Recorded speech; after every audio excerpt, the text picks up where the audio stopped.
The climb is difficult. The summit is unbearable. The email arrives at 9:47 p.m. on a Tuesday. Congratulations, you've been promoted to senior director. Hideo reads it 3 times. This is what he's worked toward for 7 years. The promotion, the title, the corner office that overlooks the city, the salary that finally makes him feel like he's made it. He should feel something. Excitement, pride, relief, validation. He feels nothing.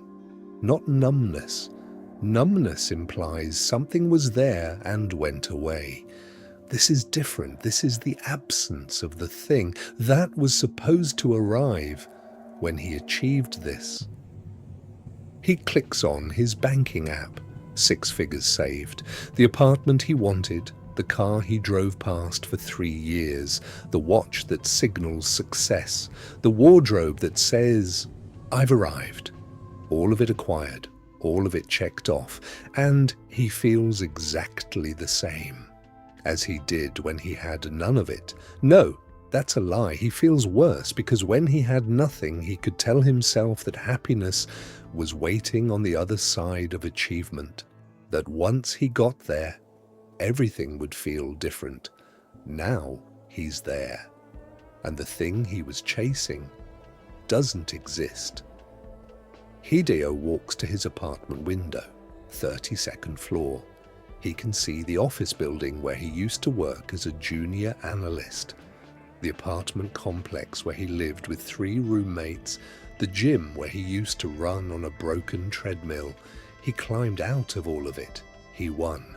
So why does winning feel like losing? His phone buzzes. His girlfriend Maya saw the email. Dinner tomorrow to celebrate? He types back, "Yeah, sounds good." What he wants to type, "I don't want to celebrate. I want to understand why nothing matters." He doesn't type that. Because how do you explain to someone that the life you built feels like a beautifully decorated prison, that success tastes like cardboard, that you've reached the summit and discovered there's nothing there? That night, Hideo lies in his expensive bed, in his expensive apartment, with his expensive life, and stares at the ceiling. He's 34 years old. He's achieved everything he set out to achieve, and he's never felt more lost. Decorated prison. 3 months pass. The promotion becomes normal. The salary becomes normal. The corner office becomes the place where Hideo sits for 10 hours a day, feeling like he's running on a treadmill in a suit. His colleagues congratulate him. His parents are proud. His friends are impressed. And Hideo is drowning in a specific kind of despair that has no name in modern vocabulary. It's not depression. He's not sad. It's not burnout. He's not exhausted. It's not a crisis of meaning. He knows what he's doing is meaningful by society's metrics. It's something else, something older, something that happens to people who reach the top of the mountain and realize the mountain was the wrong mountain. He starts noticing other people with the same look. The VP who makes 3 times his salary but has dead eyes in meetings. The entrepreneur friend who sold his company for 8 figures and now spends his days playing video games in a penthouse. The senior partner at the law firm who drinks alone at hotel bars. Success didn't break them. Success revealed something they'd been hiding from while they were climbing. One evening, Hideo finds himself in a bookstore. Not looking for anything specific, just wandering. In the philosophy section, a thin book catches his eye. Plain cover, no marketing copy, just a title. The Gateless Gate, Zen koans of nothingness. He opens it randomly, lands on a passage. Before enlightenment, chop wood, carry water. After enlightenment, chop wood, carry water. But the one who chops is no longer there. Something about this sentence stops him cold. He buys the book, takes it home, reads it cover to cover that night. And for the first time in months, he feels something. Not happiness, recognition. Like someone from 1,000 years ago is speaking directly to his situation. Searching for the stillness you cannot buy. Friday evening, Tokyo. Hideo walks home, automatically, the way he always does. But he stops, outside a bar. Hideo? Kenji Mori. A childhood friend, someone Hideo had always quietly filed away in his mind as below him. Small shop, ordinary life, modest ambitions, but his face is different now. Settled. Still. Something Hideo hasn't been able to name in himself for years. They sit. Sake.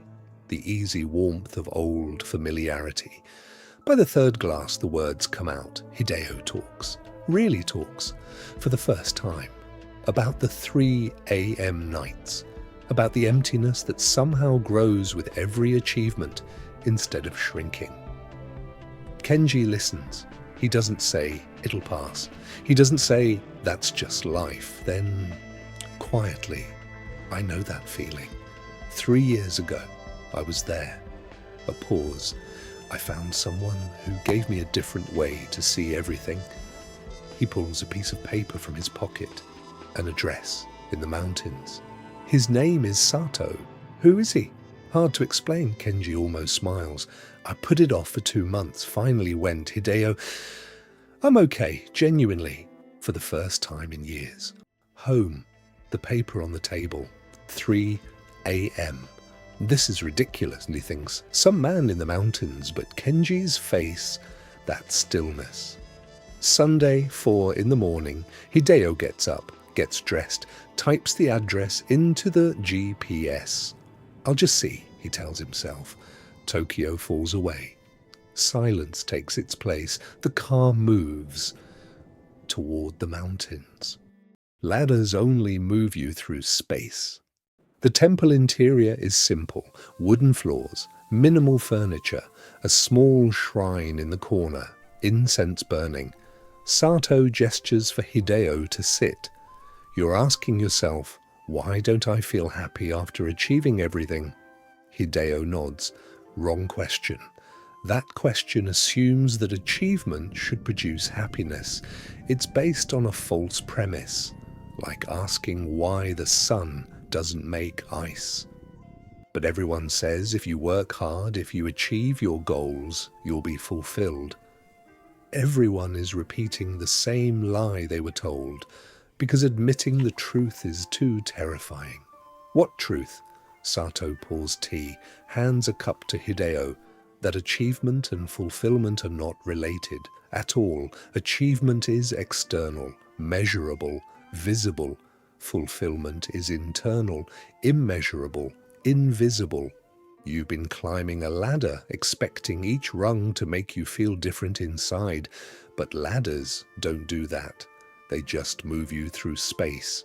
He continues, in Zen Buddhism, there's a teaching called mu, emptiness, nothingness, not as a negative thing, as the fundamental nature of reality. Every form is temporary. Every achievement is temporary. Every identity is temporary. The person who worked 7 years for that promotion, that person doesn't exist anymore. The achievement killed him. Hideo feels something crack open. I don't understand. You built an identity around becoming senior director. The striving created a self. I am the person becoming. That self had purpose, direction, meaning. Then you achieved the goal. That self died, and you haven't built a new one. You're living in the gap between the death of who you were and the birth of who you'll become. The Buddhists call this bardo, the in-between state. So what do? You stop trying to do. That's the problem. You're still operating from the achievement mindset. If I do X, I'll get Y. But there's nothing to get. The emptiness you're feeling, that's not a problem to solve. It's a truth to accept. Hideo feels frustration rising. So I'm supposed to just accept feeling empty? No. You're supposed to understand that the emptiness was always there. Achievement just distracted you from it. Now the distraction is gone, and you're face to face with the fundamental truth of existence. Nothing lasts. Nothing satisfies permanently. Every achievement is sand through fingers. That's depressing. Only if you expected something different, if you accept it as reality, it becomes freedom. Wabi-sabi, the beauty of cracks. Sato takes Hideo outside. Behind the temple is a garden, not manicured, wild, things growing and dying simultaneously. This is wabi-sabi, Sato says, the Japanese aesthetic of finding beauty in imperfection, impermanence, and incompleteness. He points to a cracked stone lantern. This is 200 years old, it's broken, moss grows in the cracks. To Western thinking, it's damaged, needs to be fixed or replaced. To wabi-sabi, the cracks are where the beauty lives, because they show time, they show reality, they show that nothing stays pristine. He kneels by a dying flower. This bloomed 2 weeks ago, now it's dying. In your mindset, this is failure. The flower failed to stay beautiful. In wabi-sabi, this is the flower completing its nature. Blooming was one phase, dying is another phase. Both are necessary. Both are beautiful. Hideo feels resistance. How does this relate to me feeling empty? You're treating your achievement like it should be permanent, like getting promoted means you're permanently fulfilled. But achievement is like the flower. It blooms, then it dies. You're mourning the death of the bloom instead of appreciating that the bloom happened at all. So I'm supposed to be grateful for feeling empty? No. You're supposed to stop expecting achievement to be anything other than temporary. Every success you have will fade. Every milestone will become normal. Every high will become baseline. This isn't a flaw in you. This is reality.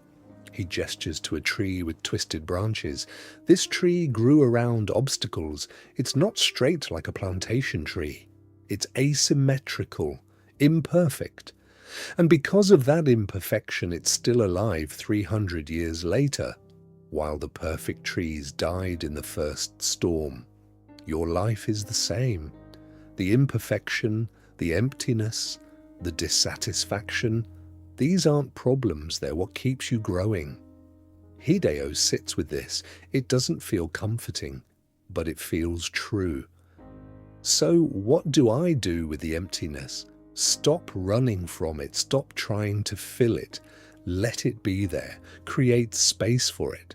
The Japanese have a concept, ma, negative space, the space between things. In Western culture, negative space is wasted space, something to fill. In Japanese aesthetics, negative space is essential. It's what gives the positive space meaning. I still don't understand what to do, because you're still thinking in terms of doing. Let me show you something else. Mushin, less mind. Sato leads Hideo to a small dojo attached to the temple. Wooden swords line the wall. Have you trained in martial arts? No. Good. Beginners see clearly. He hands Hideo a wooden sword, takes one himself. Attack me. Hideo hesitates. I don't know how. Perfect. Just swing. Hideo swings awkwardly. Sato moves slightly. The sword passes through empty air. Again. Hideo swings. Same result. Again. Faster. Hideo swings with force. Sato isn't there. Stop. Tell me what you were thinking when you swung. I was thinking where to aim, how hard to swing, what you might do. Exactly. Your mind was full of strategy, full of prediction, full of thought. That's why you're slow. Every thought takes time, milliseconds. But in combat, milliseconds mean death. Now watch. Sato moves. Not fast, not slow, just moves. The wooden sword appears at Hideo's throat before Hideo realizes Sato started moving. How did you? Mushin. No mind, not thinking nothing, acting without the interference of thought. My body moved before my mind could question. This is what samurai trained for decades to achieve. Not more technique, less mind. He puts the sword down. Your problem with achievement is the same. Your mind is full of expectations, full of should feel, full of comparisons, full of narratives about what success means. All that mental noise prevents you from experiencing what actually is, which is what? This moment, right now. You're breathing, your heart is beating, you're alive. That's what is. Everything else, the promotion, the salary, the success, the emptiness, those are stories your mind tells about what is, but they're not what is. Hideo feels something shift, not a big shift, just a crack. So when I feel empty, I'm supposed to just not think about it? No, you're supposed to notice that feeling empty is also a thought, a story. When you strip away the story, what's left? Just sensation, just being. And being has no emotion, it simply is. That sounds like you're saying nothing matters. Correct.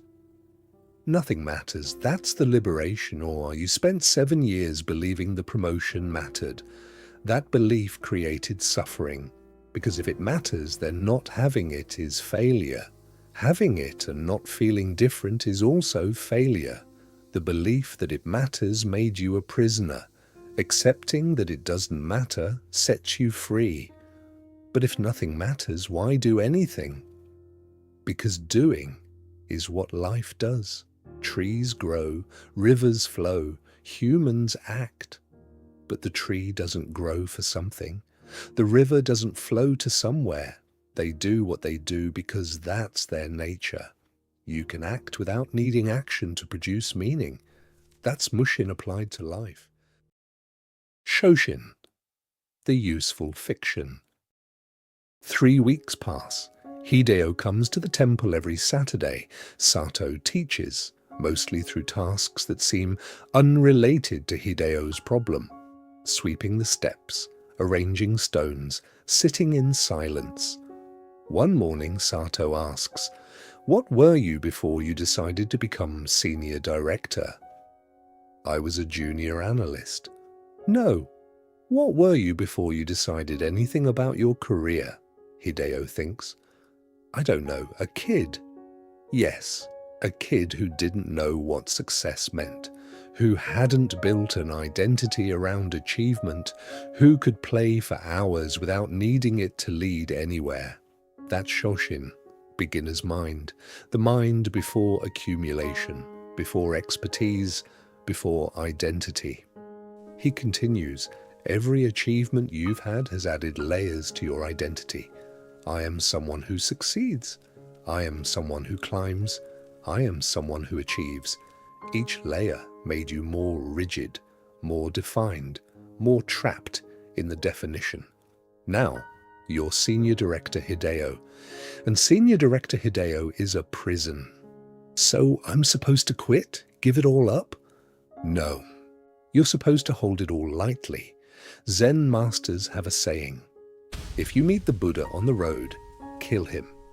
It means, if you start to worship your own attainment, destroy the worship. You've made your success into Buddha. You're worshipping it, expecting it to save you, but it's just a job, just a title, just a set of circumstances. Sato stands. walks to a shelf, returns with a small ceramic bowl, simple, cracked. This is a tea bowl made 400 years ago. It was broken, then repaired with gold. Kintsugi, golden repair. The repair made it more valuable than the original, not despite the crack, because of it. He hands it to Hideo. You're broken, your sense of achievement cracked, your identity shattered. Good. Now you can repair yourself with gold. Build something better than the person who believed success would save him. How? By embracing Shoshin. Become a beginner again, not at your job, at existence. Approach each moment like you don't know what it means, because you don't. No one does. We're all making up meanings as we go. You made up that being senior director meant something. It's a useful fiction, but it's still fiction. Let it be fiction. Don't let the fiction become your master. ENSO, the sacred gap. 6 months into working with Sato, Hideo still comes to the temple. But something has shifted. He's not coming to fix himself anymore. He's coming because he doesn't know why. He just comes. The emptiness hasn't disappeared, but it's changed quality. It's less like a wound and more like a room he can sit in without needing to redecorate. One morning, Sato brings out ink and paper. Draw a circle, he says. Hideo draws a circle. Near perfect. Careful. Controlled. Wrong. Try again. This time, one brush stroke. Don't lift the brush. Don't correct. Just one stroke. Hideo tries. The circle is imperfect. Wobbly. One end doesn't quite meet the other end. Perfect, Sato says. This is ENSO, the Zen circle. It represents enlightenment, emptiness, the universe, and it's always incomplete. The gap where the ends don't meet. That's the most important part. That's where life enters. He points to the gap. You've been trying to close the circle. Complete yourself. Achieve enough that you feel whole. But wholeness comes from accepting the incompletion. The gap is not a flaw. The gap is the point. I don't understand. You feel empty because you're supposed to feel empty. Humans are incomplete by nature. We're always becoming never arrived. The moment you accept you'll never be complete, you stop suffering about being incomplete. And paradoxically, in that acceptance, you become whole. He draws his own ENSO, one perfect, fluid stroke. The gap is visible, intentional. I spent 5 years after selling my company trying to close my gap, fill my emptiness. I tried more achievement, more money, more relationships, more experiences. Nothing worked. Because I was trying to solve a problem that wasn't a problem. The emptiness wasn't a hole that needed filling. It was space that needed accepting. And when you accepted it, I became free to live, not to achieve, to live. I wake up, I sweep the temple, I teach people like you, I eat rice, I sleep. Nothing I do leads to anything else. Each action is complete in itself. The rice doesn't taste better because I'm heading towards some goal. The rice just tastes like rice, and that's enough. Hideo stares at his incomplete circle. But I still want things. I still have ambition. Good. Want things. Have ambition. Just don't need them to complete you. Work toward the promotion. But know that getting it won't make you whole. Pursue the relationship. But know that finding it won't make you complete. Climb the mountain. But know that the summit is just another location, not salvation. No point is the point. 9 months after that first email, Hideo stands in the temple garden, alone. Sato is inside, preparing tea. Hideo thinks about who he was 9 months ago, the man who felt empty after success, who thought something was wrong with him, who believed the problem could be fixed. He still feels empty, but the quality has changed. It's not the emptiness of lacking, it's the emptiness of space, of possibility.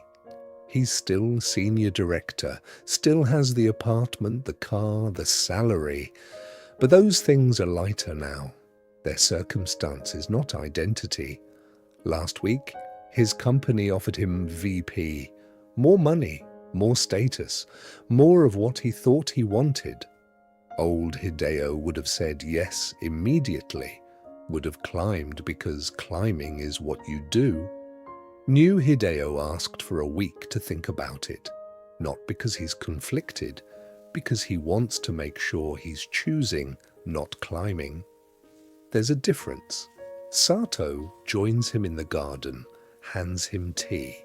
Are you taking the promotion? I don't know yet. Good answer. You're learning.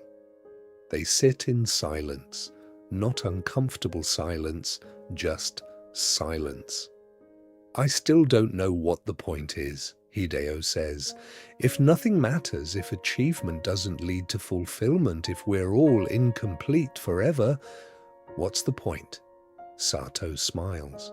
There is no point. That's the point. You're trying to find meaning in existence, but existence doesn't have meaning, it just is. Trees don't grow for a reason. They grow because they're trees. You don't need a reason to exist. You exist because you exist. That still sounds depressing. Only because you're addicted to meaning. Needing life to mean something is another prison. When you accept that it doesn't mean anything, you become free to choose what it means to you.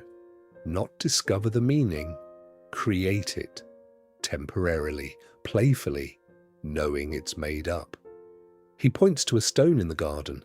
That stone has been here for 200 years. It will be here for 200 more after we die. Does it mean anything? No. Does it need to? No, it just is. And in its isness, it's perfect. So I just exist. That's it. That's everything. You exist. You act. You experience. You die. In between, you can climb ladders or sit still, build empires or sweep floors, have ambitions or have none. But none of it adds or subtracts from the fundamental fact you are, and that is enough.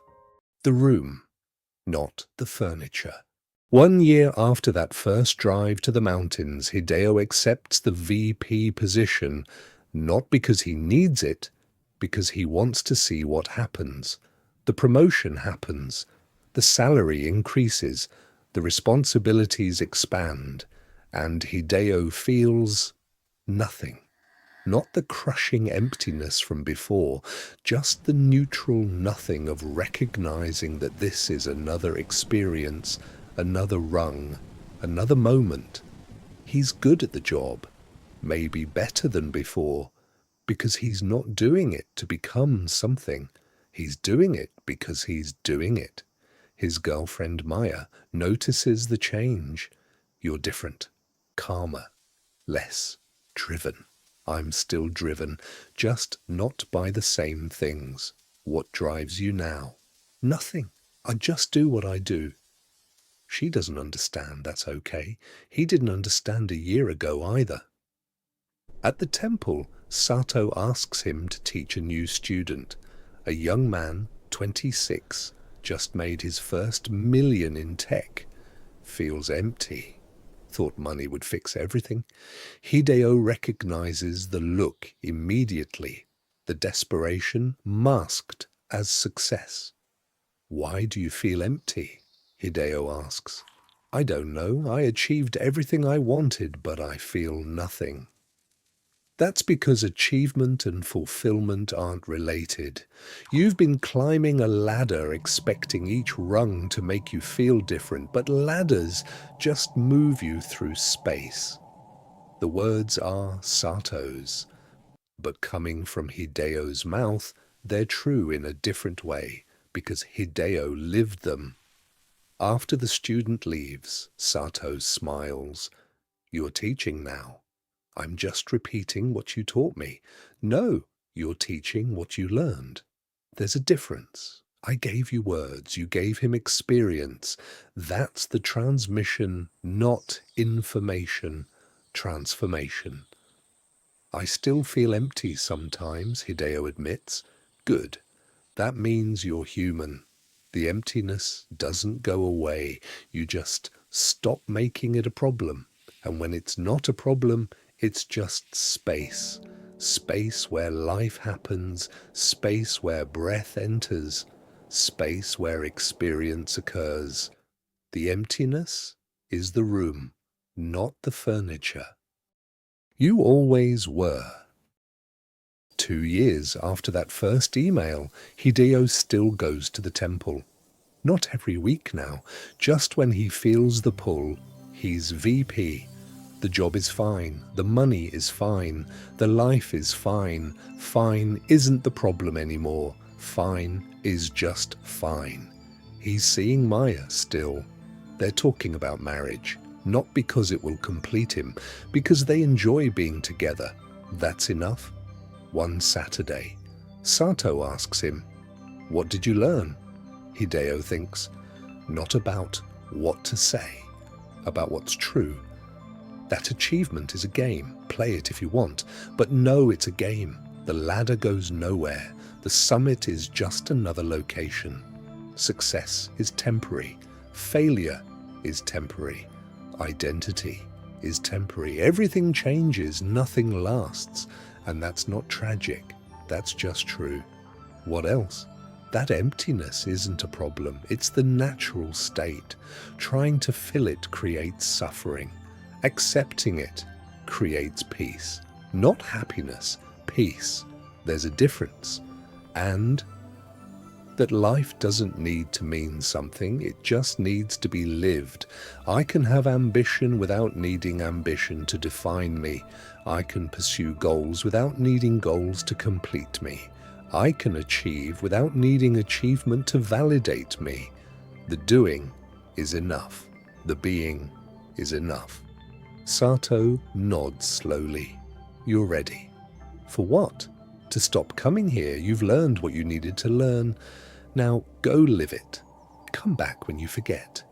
But don't make this place another achievement, another thing you do to become someone. You're already someone. You always were." Hideo feels something release, not sadness, completion, the kind of completion that's incomplete by nature. He bows to Sato, deep, respectful. "Thank you." "Don't thank me. I didn't give you anything. You discovered what was already there. I just pointed. The moon was always in the sky. You just kept looking at my finger." The truth about the summit. If you're watching this, you've probably achieved something, and you feel nothing. The promotion didn't fix it. The money didn't fix it. The achievement didn't save you. And now you're wondering what's wrong with you. Nothing is wrong with you. You're experiencing emptiness, the space where meaning should be, but isn't. And here is the truth you didn't want to hear. That space will never be filled because there's nothing to fill it with. Everything you build will eventually reveal itself as insufficient. This isn't pessimism. This is reality. Once you accept that, really accept it, in your bones, you become free. Free to achieve without needing it to define you. Free to exist without needing existence to mean something. The emptiness you feel isn't a bug, it's a feature. It's the gap in the circle where everything enters. Stop trying to fill it. Stop trying to fix it. Just let it be there. And in that letting be, you might discover peace. Not the peace of arrival, but the peace of letting go of needing to arrive. You climbed the mountain. You reached the top. You discovered there's nothing there. Good. Now you can finally start living. If this truth resonated, if you recognized yourself in Hideo's emptiness, stay. We explore what the ancient wisdom traditions knew, that modern achievement culture has forgotten. Not how to succeed, but how to exist. After success reveals itself as insufficient, walk the path with us.